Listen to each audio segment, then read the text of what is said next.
Group of Bucks. How about the Milwaukee Bucks? Game of the night last night. Giannis and the Bucks taking on the Wizards. Russell Westbrook and Bradley Beal. Spectacular. Fourth quarter, under 90 to play. Wizards down by 4. Westbrook, Beal. Beal, throw it down, big fella, with authority. Beal throwing it down for 2 of his 42 on the night. Next possession, Beal, Mr. Outside, as well as Mr. Inside. Knock it down to 3. We got a good game. 14 seconds to go. Milwaukee up by 2.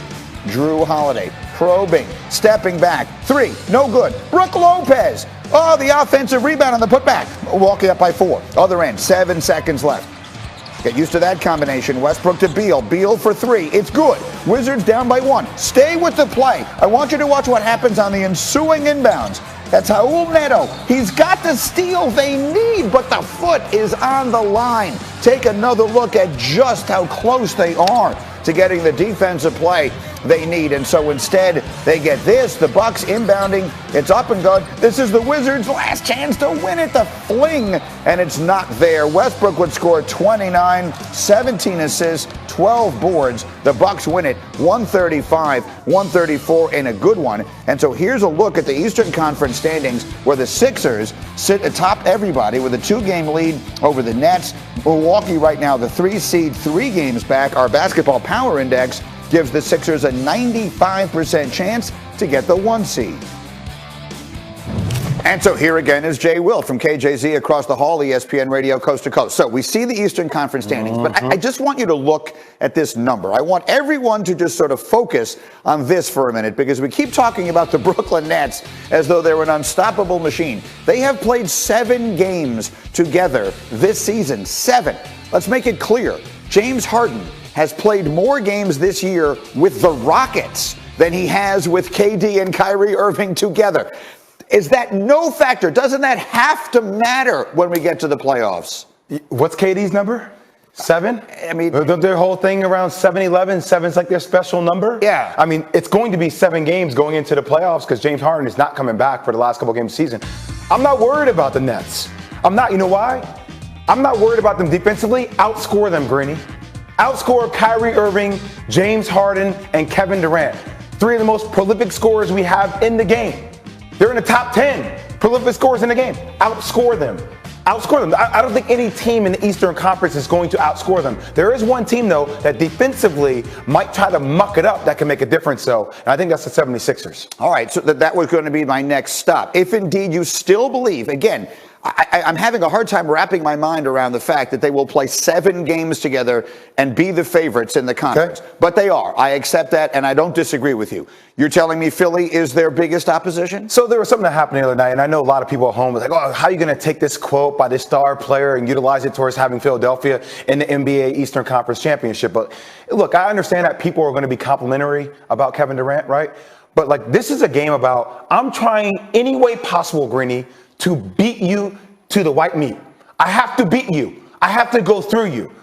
When Giannis said, oh, why would I go out Kevin Durant? He's one of the best players of all time.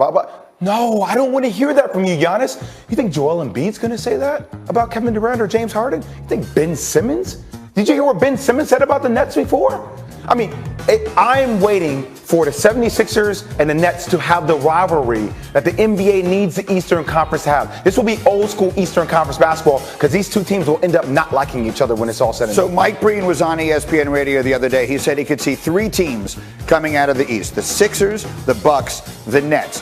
Put them in order as far as likelihood. Give me the order of likelihood you could see of those 3 teams coming out of the East. Gonna blow your mind right now. I mean, look, I still think the Nets can do it, but I would go 76ers, I would go Nets, then I would go Bucks. So you're getting the Sixers the nod over the Nets? I think the Sixers defensively, even though as gifted as the scoring is for the Nets, and I'm a Nets fan, it's different. It's different. If Joel Embiid is playing like Joel Embiid, it's different considering the lack of continuity and familiarity for the Brooklyn Nets. Now, the Nets have the stars, but maybe the Sixers has the MVP. All right, he is Jay Will, KJZ, coast to coast every morning on ESPN Radio. Thank you, Jay. You got it, Greeny. NBA championship belongs to the Los Angeles Lakers. I don't think it was a doubt that I was, going to come back. Ever since holding that trophy, I just want to do it again.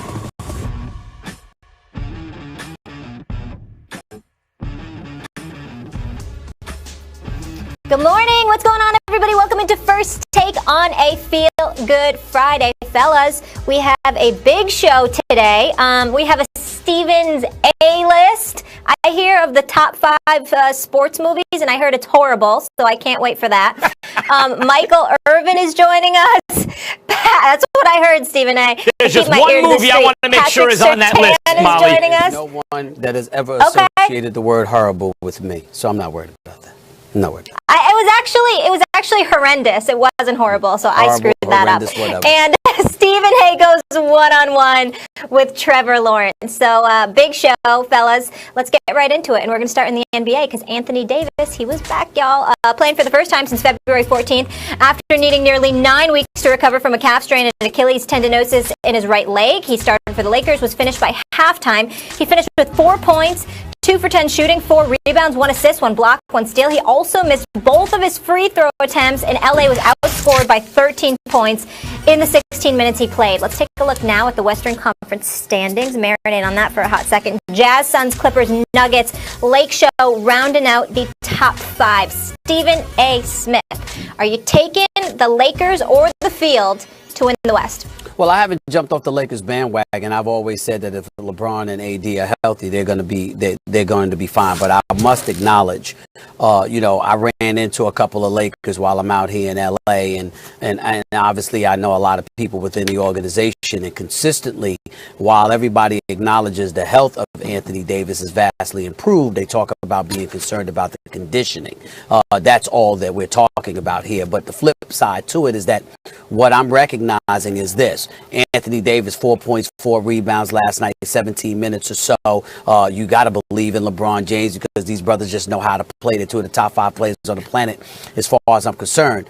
But I can't ignore what I'm seeing out west with the Phoenix Suns and specifically with the Los Angeles Clippers as well. They're the number 3 seed in the Western Conference. They're the top shooting 3-point shooting team in the league. And so when I look at the formidability of the Los Angeles Clippers and the way everybody's flowing, then I start saying, okay, Anthony Davis is going to have his A game and LeBron James is going to have his A game.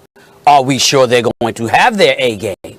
That's the question mark right now. So the sooner they get back now, the better. They've been out long enough. Obviously, I'm one of those guys that believes that LeBron can stay out as long as he needs to with all the work that he puts in and very rarely taking time off. But I'm looking at the competition out west, and I'm not feeling as strong-willed and as strong-minded about the Lakers' chances as I was. I'm still not jumping off that wagon, but I'm starting to get just a touch nervous as to whether or not they're going to get compromised by Phoenix or the Clippers. If you ask me who if you ask me who I'm taking to get out of the West, the answer is the Lakers. If you ask me, am I taking them against the field or the Lakers, I'll make the Lakers the odds-on favorites. I'll take them against any one team. I'm not taking them against the field right now. And Stephen A., the reason is we don't know what AD is going to be. We saw him last night, and honestly, athletically, he looked pretty good to me. Rusty. He's rusty, conditioning, rust, I get it. But we need to know he's going to be at 100%. I don't think 80% does it in this Western Conference. Now, they caught a break in the sense that Jamal Murray's not going to be around because the Nuggets will be so live. But there are 3 other teams they're going to have to get through, most likely 2 of them, to get out of the West. And even if I like them by a little against either one of them, both together, look, the Suns, as you mentioned, this team, let's go back to the bubble. If you take out the playoffs, because even though they went 8-0 in the bubble, they didn't get to play in the playoffs, they have the best regular season record in basketball over that time. The Suns have been among the powerhouses all year this year, and they were 8-0 in the bubble. They added Chris Paul. And more than anything, that should show up in the playoffs. They have 2 near MVP caliber players in their backcourt, a well-constructed team, and really the only reason that I wouldn't be even more bullish on the Suns is DeAndre Ayton is still a little green. So I do like the Lakers against the Suns, but I think the Suns give them a run for their money. And then the Jazz been the best team in basketball kind of all year. You know, I don't believe in them in the playoffs as much as the team I'm about to mention, but you have to think that they are live. And the team, what they did with the Nuggets last year was a first-round series. That's the best one you're ever going to see among them. The Clippers, you mentioned it, Stephen A. The Clippers, they're going to need AD to be dominant against the Clippers. Because because the Clippers have some bodies. Though Ibaka hasn't played in a minute now. And Zubac and stuff, but what are you really going to do with AD if you're the Clippers? You got some wings. No one's going to stop LeBron, but you have as good matchups as you could possibly ask for against LeBron in both Paul George and Kawhi Leonard. And you have guys who really know how to play, like obviously Rondo and Nick Batum, and I mentioned Ibaka, and guys off the bench who can score. The Clippers are dangerous. The Jazz are dangerous. The Suns are dangerous. The Nuggets would have been. I like the Lakers against any one of them, Stephen A., but I can't say they're better than 50-50 to beat at least two of them. LeBron James has missed 18 games this year. Anthony Davis has missed 35. And the rest of the teams in the conference are playing together for the most part. I mean, Kawhi is Kawhi, so he takes time off when he needs to because of the injuries he sustained years ago with San Antonio and how guarded he is about that. But you look at what's transpiring. The one thing that I will give the Lakers credit for, however, is Frank Vogel and his coaching staff. You know, Jason Kidd, Lionel Hollins, my brother Phil Handy, and others. They're the number 2 ranked defense in the NBA. With LeBron having missed 18 games, with Anthony Davis having missed 35 games. So I give a lot of credit where credit is due in that regard, because obviously with those two out, but your defense not lagging off one bit, I think that says a lot about the coaching staff. I think that says a lot about what they're going to be defensively come playoff time. But I'm just looking at the Clippers. I'm looking at the Phoenix Suns. I'm looking at the Utah Jazz, and I'm saying Anthony Davis, he comes back, he's just rusty. We understand, and as long as he's 100%, we believe in him. But you got to remember, one of the things that I don't like, and I want to make sure I point this out. You know what? The Lakers can't just be big. They have to play big. When I see Anthony Davis, even though he can hit those shots, I just don't want to see Anthony Davis shooting a bunch of fall-away jump shots. I don't mind it every now and then, but he's got to be a man amongst boys come these Western Conference playoffs. He's going to have to make noise in the interior on both ends of the floor. Shooting fall-away jump shots from 17 feet away ain't cutting it. I'm just telling you that right now. I don't give a damn how great he is. In this year's playoffs, that's not going to get it done. Kentavious Caldwell-Pope shooting better than 42% from threes. Hit about 6 threes last night, if I remember correctly, 6 of 12 from three-point range, had 29 points, played a big-time game. What he did in the finals, he's going to need to do again. And Anthony Davis is going to have to play big on both ends of the floor as well in order for the Lakers to be what we expect them to be. When AD was last seen on a court in the playoffs, he was the best big in the game. He was proving it again. He was proving it again. We'll see if that's still the case, because other bigs have come up in the world, notably Embiid on a game-for-game basis. May not have to see him, but he may, if Brooklyn's not healthy in the finals, or Giannis. Well, I'm not worried about that, because by the time the finals come, you will have played 3 rounds. Right. I'm worried about those first 2 rounds. One of them I'm could worried about be the first 2 rounds. One of them could be against Jokic, but at any rate, first